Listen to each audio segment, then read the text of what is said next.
이 새벽에 함께 은혜 받을 하나님의 말씀 창세기 5장 21절에서 24절 봉독합니다. 에녹은 65세에 무두셀라를 낳았고 무두셀라를 낳은 후 300년을 하나님과 동행하며 자녀들을 낳았으며 그는 365세를 살았더라. 에녹이 하나님과 동행하더니 하나님이 그를 데려가심으로 세상에 있지 아니하였더라. 아멘. 할렐루야. 오늘도 참으로 좋은 날입니다. 우리 모두 주 안에 승리하시고 하나님께 영광을 돌리는 하루 되시기를 축원합니다. 저를 따라하겠습니다. 오늘 또 나와 우리 가정 우리 교회 기적이 일어납니다. 오늘 또 나와 우리 가정 우리 교회 기적이 일어납니다. 아멘.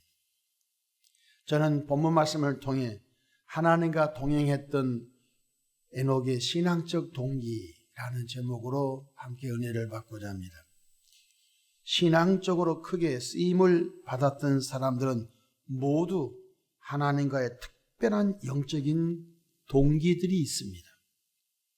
어떤 사람은 질병 속에서 생사를 헤맬 때에 하나님의 특별한 치료의 은총을 입어 고침받고 그 이후의 삶이 완전히 달라져 하나님의 복음 사역에 특별히 전념한 것을 볼 수 있습니다.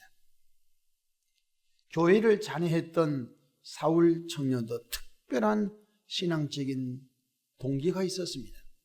교회를 잔해하고 믿는 자를 포박하고 죽이는 데 앞장섰던 사울 청년도 다메섹 도상에서 부활하신 예수님을 만납니다. 그리고 난 다음에는 본인이 돌에 맞으면서 복음을 전하고 본인이 핍박을 당하면서 복음을 전하는 하나님의 종으로 쓰임을 받게 됩니다. 이뿐만 아닙니다. 나이 80세에 이드로의 양무리를 쳤던 모세도 떨기나무 불 가운데 하나님의 부르심을 받습니다. 모세야 모세야 하나님께서 그를 부르시죠. 그리고 사명을 맡깁니다. 내 백성 이스라엘 백성들이 애굽에서 부르짖는 소리가 내게 들리니 너는 가서 내 백성을 구원하라. 그래서 모세는 나이 80에서 140년 동안 이스라엘 백성들을 광야로 이끌어내는 그러한 지도자로 쓰임을 받게 됩니다. 오늘 봉독한 에녹은 300년 동안 하나님과 동행하다가 죽지 않고 하늘로 들림을 받은 믿음의 사람이었습니다. 그렇다면 타락한 에녹이 살고 있는 시대에 어떻게 에녹은 하나님과 특별한 그런 동행할 수 있는 영적인 계기가 있었을까요? 그 에녹의 시대는 하나님을 믿기 좋은 시대는 아니었던 것입니다. 첫 번째로 아들 무두셀라를 낳았을 때 하나님께서 주신 바로 계시였던 것입니다. 에녹은 65세 때 아들 무두셀라를 낳았습니다. 그런데 아들의 이름을 어떻게 지을까 고민하다가 하나님의 계시 말씀대로 무두셀라라고 이름을 짓습니다. 여러분 혹시 자녀를 낳고 난 다음에 어떤 이름을 지을까 고민해 보지 않았습니까? 그래서 한문 뜻풀이로 이름을 지어보기도 하고 또 한글 뜻풀이로 이름을 지어보기도 하고 많은 이름들을 테이블에 놓고서 부부가 혹은 집안의 어르신들에게 여쭤보기도 하고 또 주변에서는 목사님에게 와서 이름을 짓는 일에 도움을 요청하기도 합니다. 이름이 참 중요한 것입니다. 그런데 에녹은 65세에 아들을 낳았는데 바로 이름을 어떻게 지었느냐면 하나님의 계시의 말씀대로 이름을 지었던 것입니다. 그것은 에녹이 특별한 신앙적인 체험이 있었습니다. 그 체험이 무엇이죠?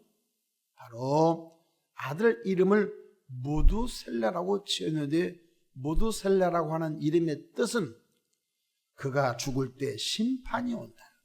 그가 누구죠? 에녹이 죽는 날에 인류의 심판이 온다. 얼마나 두려운 말씀입니까? 에녹이 무드셀라를 낳기 전 65년과 무드셀라를 낳고 난 다음에 300년은 하늘과 땅 차이로 전혀 다른 삶을 살았던 것입니다.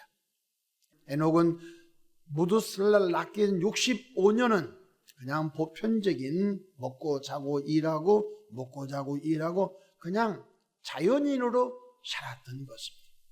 그런데 하나님의 특별한 은혜의 체험 속에서 아들 무드셀라를 낳고 그 이름을 바로 이 아들이 죽는 날에 무드셀라가 죽는 날에 인류의 심판이 온다 라고 하는 뜻을 담아서 이름을 짓게 됩니다. 둘째로 에녹은 하나님의 계시의 말씀을 따라 믿음의 자손을 만들어 갔습니다. 에녹이 65세 때 무드셀라를 낳았지요. 그리고 무드셀라는 187세에 라멕을 낳습니다. 3대가 살죠. 에녹이 살고 무드셀라가 살고 라멕이 삽니다. 이때 에녹의 나이는 252세였습니다. 에녹, 무드셀라, 라멕. 그런데 여기서 핵심적인 사람은 에녹입니다. 왜? 하나님과 특별한 체험이 있었습니다. 바로 그가 에녹이 65년 아이를 낳기 전 인생과 아들 에녹을 낳고 난 다음 인생은 전혀 달랐거든요. 하나님의 특별한 신앙적인 체험이 있어. 이 아들이 죽는 날에 인류의 심판이 온다.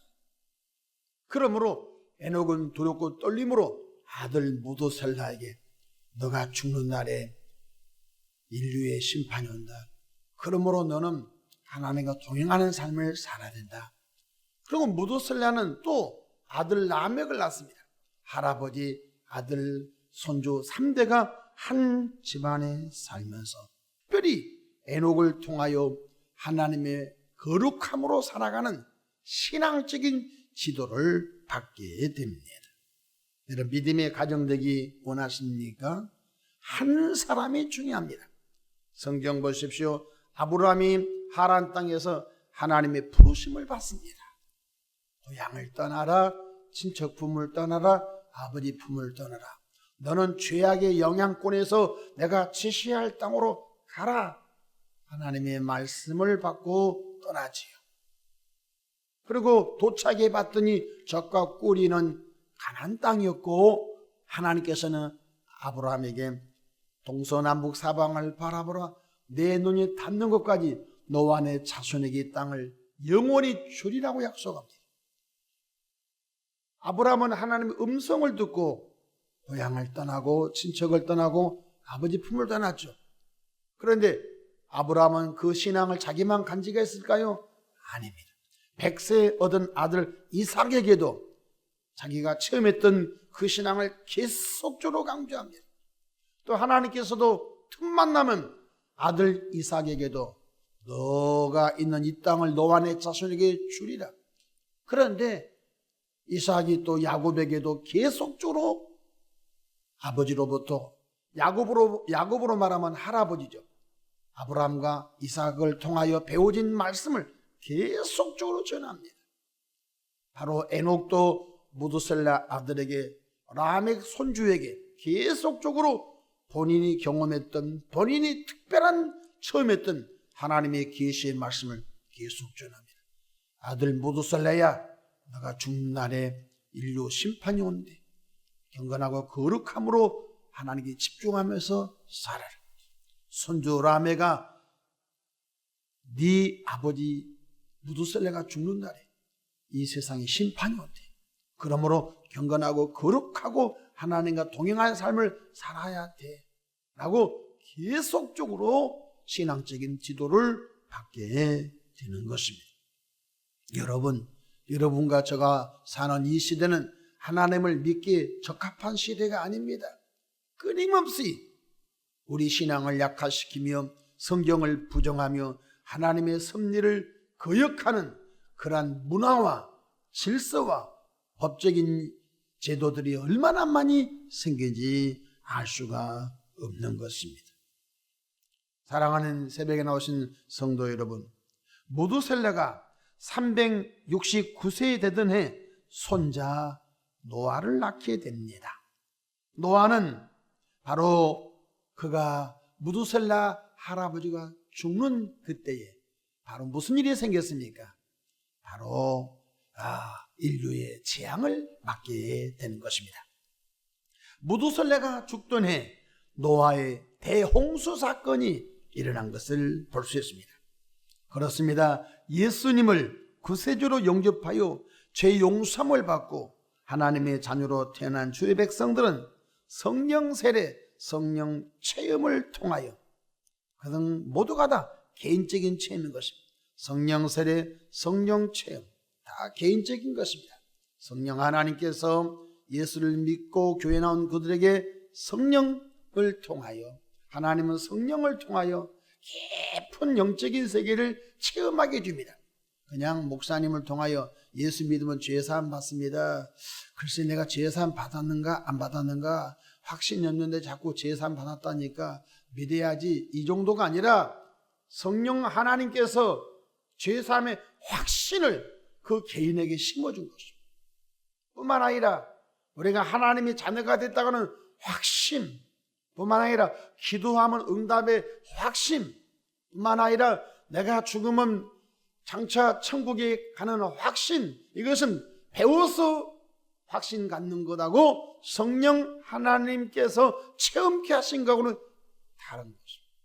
오늘 에녹이 신앙적인 체험의 동기를 통하여 300년 동안 하나님과 동행한 삶을 살다가 430장 4절에 바로 옛선지자 에녹이 하나님과 동행했던 그 찬송가 가사처럼 저와 여러분들도 하나님과 동행하는 은혜의 삶을 살아가기 원한다면 반드시 주님을 인격적으로 만나는 은혜의 역사가 있기를 주님의 이름으로 축원합니다.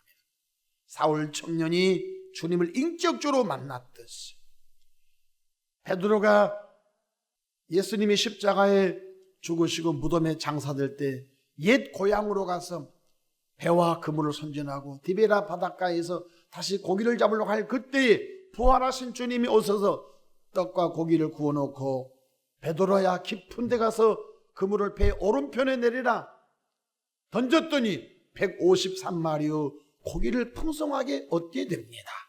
그 은혜의 체험이죠.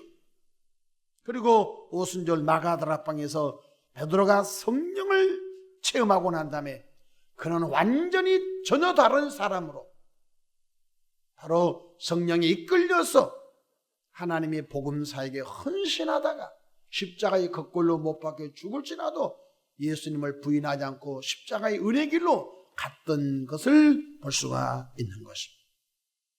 죄를 멀리하고 옛사람을 멀리하고 생명의 빛 되신 주님과 동행하며 살기 원하시면 아멘합시다. 바로 인격적인 주님과의 체험을 달라고 구하시기를 바랍니다.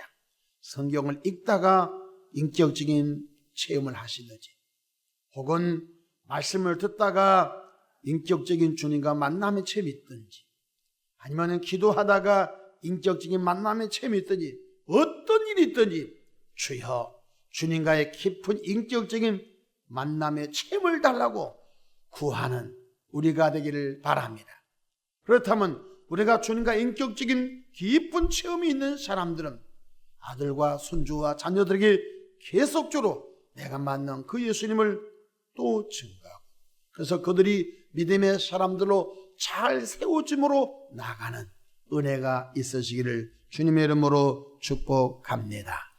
갈수록 예수님 믿기 어려운 시대입니다. 배고플 때는 배고픔을 해결하려고 예수 믿는 것이 어렵고 배부를 때는 배부름을 또 누리려고 예수님 믿기 어려운 시기인 것입니다. 그러므로 나와 여러분은 사나 죽으나 주의 것이 되었으며 살아도 하나님께 영광, 죽어도 하나님께 영광, 하나님께 영광을 돌리는 은혜의 삶으로 이 하루도 잘 가기를 주님의 이름으로 축복합니다. 기도하겠습니다. 좋으신 사랑의 하나님 아버지, 은혜와 사랑을 감사합니다. 에녹이 65세 때 무드셀라를 낳고 무드셀라를 낳은 후 300년 동안 하나님과 동행하면서 살았던 것은 특별히 하나님의 체험을 통하여 그 심령이 주님과 동행하며 경건과 거룩한 삶으로 살아갔던 것을 보았습니다. 에녹은 그 아들 무드셀라에게 손주 라멕에게 계속 당신이 체험했던 것을 전하고 경건과 거룩함으로 살도록 신앙적 기도를 통하여 마침내 노아가 태어난 그때에 바로 하나님의 홍수 대심판을 통하여 하나님의 심판이 임한 것을 보았습니다. 우리 모두가 늘 성령 충만함으로 하나님을 개인적으로 만나는 은혜의 체험이 늘 있게 역사해 주시옵소서. 하나님 아버지, 이 새벽에도 귀한 예물 드린 분이 있습니다. 하나님께서 하나님의 방법으로 복을 나뉘어 주시옵소서. 생활 범사에 하나님 은총을 베풀어 주시옵소서. 기도하며 간구하는 곳마다 응답해 주시옵소서. 감사하고 예수님의 이름으로 축복하며 기도합니다. 아멘.